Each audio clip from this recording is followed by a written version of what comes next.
जुन्नर येथून मोटारसायकल चोरणारे दोघे अटकेत. 1,10,000 रुपये किमतीच्या 2 मोटारसायकली जप्त. स्थानिक गुन्हे शाखेची कारवाई. परीटवाडी जुन्नर येथून शाईन कंपनीची मोटारसायकल चोरीला गेली होती. जुन्नर पोलीस स्टेशनला गुन्हा दाखल करण्यात आला होता. 24/4/2026 रोजी जुन्नर शहरातून एक बुलेट गाडी चोरीस गेली होती. सदर गुन्ह्याचा स्थानिक गुन्हे शाखेमार्फत समांतर तपास करत असताना दोन्ही गाड्या ज्या ठिकाणाहून चोरीस गेल्या होत्या त्या ठिकाणाचे सीसीटीव्ही फुटेज तपासले असता दोन्ही गाड्या ह्या चोरी करून ओतूर शहराच्या बाजूला गेल्याचे सीसीटीव्ही फुटेजवरून लक्षात आले. गुन्हे शाखेच्या पथकाने ओतूर भागात सीसीटीव्ही फुटेजवरून गोपनीय बातमीदारामार्फत माहिती घेतली असता समर्थ बाळासाहेब ढगे वय 18 वर्ष राहणार ओतूर तालुका जुन्नर जिल्हा पुणे, अथर्व सचिन साबळे वय 20 वर्ष राहणार ओतूर तालुका जुन्नर जिल्हा पुणे हे बिना नंबर प्लेटची शाईन मोटारसायकल वापरत असल्याचे समजले.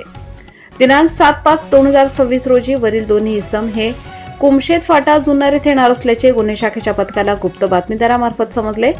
सदर ठिकाणी गुन्हे शाखेच्या पथकाने सापळा लावून दोघांना ताब्यात घेतले असता त्यांनी गुन्ह्याची कबुली दिली असून चोरीस केलेल्या दोन्ही मोटारसायकल जप्त करण्यात आल्या आहेत.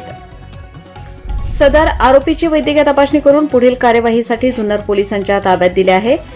सदरची कार्यवाही ही पुणे ग्रामीण पोलीस अधीक्षक संदीप गिल, अप्पर पोलीस अधीक्षक रमेश चोपडे, उपविभागीय पोलीस अधिकारी धनंजय पाटील यांच्या मार्गदर्शनाखाली स्थानिक गुन्हे शाखेचे वरिष्ठ पोलीस निरीक्षक प्रमोद क्षीरसागर, पोलीस निरीक्षक किरण अवचर, सहाय्यक पोलीस निरीक्षक महादेव शेलार, सहाय्यक फौजदार दीपक साबळे, पोलीस हवालदार राजू मोमीन, संदीप वारे, अक्षय नवले, अभिमन्यू मोटे यांनी केली आहे.